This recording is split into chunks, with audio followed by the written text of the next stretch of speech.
அர்ஜுன், என்னாச்சு? வக்கீல் என்ன சொன்னாரு? பவிக்கிட்ட எல்லாத்தையும் பேசிட்டோம். பெயில் அப்ளை பண்ணி நாளைக்கு ஜாமீன்ல எடுத்துடலாம்னு சொல்லியிருக்காங்க பாட்டி. கோர்ட்லயும் பெருசா எந்த பிரச்சனையும் இருக்காதான் பாட்டி. கண்டிப்பா பவி வந்துருவா. சரி, பவி என்ன சொன்னா?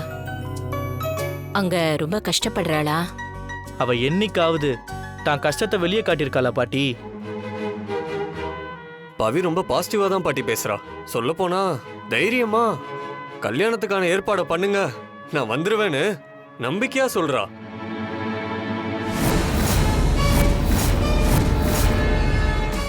பவி அப்படி பேசுனதை கேட்டதுக்கு அப்புறம் எனக்கே ஒரு நம்பிக்கை கிடைச்ச மாதிரி தான் இருக்கு பாட்டி.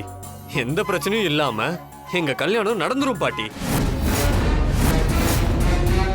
அது ஒண்ணுதான் என்னோட ஆசையும், வேண்டுதல், எதிர்பார்ப்பு எல்லாமே.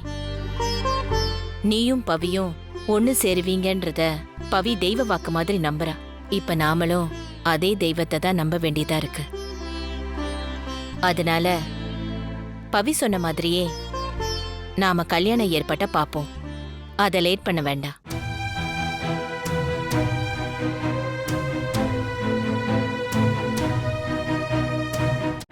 அர்ச்சனா, பாட்டி, ரூம்ல கல்யாண பத்திரிக்கை எல்லாம் இருக்கு, அதெல்லாம் எடுத்துட்டு வா.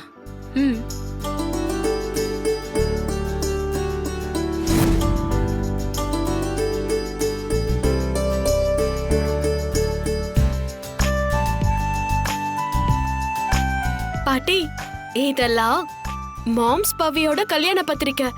இத சாமி கிட்ட வச்சு பூஜை பண்ணிட்டு எல்லாருக்கும் கொடுக்க ஆரம்பிச்சிடலான்னு எனக்கு தோணுது பாட்டி. தேங்காய் உடைச்சப்ப அதுல பூ வந்துச்சுன்னு சொன்னல பாட்டி, அத பார்த்ததும் பவி சீக்கிரம் வந்துருவானா பெரிய நம்பிக்கை வந்துருச்சு பாட்டி.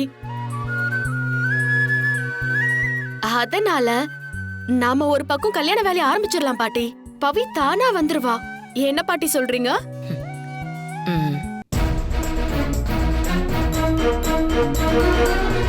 டேய், என்ன உன் சிஸ்டர் ரொம்ப ஓவராவே ஆக்டிங் போடுறா? கொஞ்சம் அடக்கி வாசிக்க சொல்லு. அப்படியா தெரியுது? பின்ன இப்படி எல்லாம் பேசினா பாட்டிக்கு டவுட் வந்துராதா? மாட்டிக்க போறா பாரு.